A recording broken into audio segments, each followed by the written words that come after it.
చాలా లోతైన సెన్సిటివ్ మరియు సైకాలజీకి సంబంధించినటువంటి ప్రశ్న. అసలు ఆడవాళ్ళు మగవాళ్ళని ఎందుకు మోసం చేస్తారు?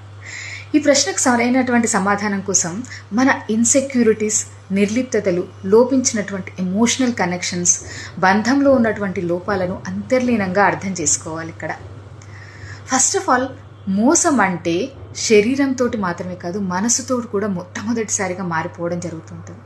మనసు ఎక్కువగా మారడమే దీనికి కారణం. కానీ ఇక్కడ అసలైనటువంటి ప్రశ్న ఏంటంటే, అసలు ఆడవాళ్ళు ఎందుకు ఎవరినైనా మోసం చేయాల్సినటువంటి పరిస్థితికి వస్తారు?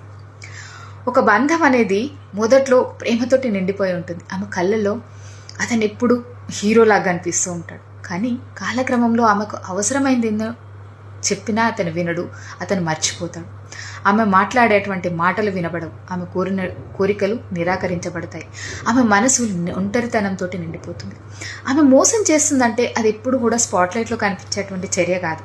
ముందు ఆమె మనసు అనేది ఎక్కడో వెళ్ళిపోతుంటుంది. అంటే ఆమెను ఆపడానికి అక్కడ ఎవ్వరు ఉండరు, ఎందుకంటే ఆమె ఒంటరిగా ఉంది.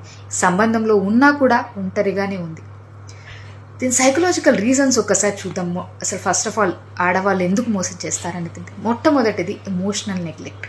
అంటే ఆమెను ప్రేమిస్తున్నానంటూ చెప్పిన అతను ఆమె నిజంగా చెప్పేది వినకపోతే, అది ఒకసారి కాదు చాలాసార్లు కంటిన్యూస్గా అదే జరిగి ఆమె విలువ కోల్పోతే ఆమె తన విలువను ఎక్కడో వెతుక్కుంటుంది. అన్మెట్ నీడ్స్ అంటే శారీరకంగా ఒక్కటే కాదు, మనసుకు అవసరమైనటువంటి గుర్తింపు ఉండక, భద్రత లేక, అనుబంధం లేకపోతే ఆమె బహుశా మళ్ళీ మానసికంగా ఇతరులను ఆశ్రయించవచ్చు.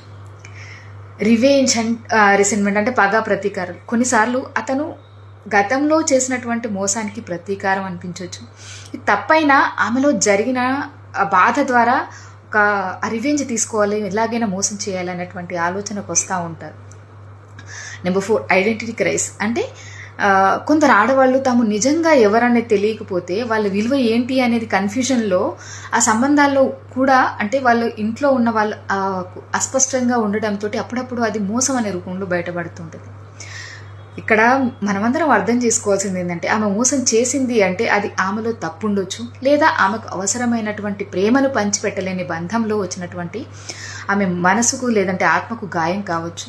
ఒక మహిళ బయట వెతికిందంటే లోపల ఆమె ఎంత ఒంటరిగా ఉందో ఒకసారి అడగడం అవసరం, అర్థం చేసుకోవడం అవసరం.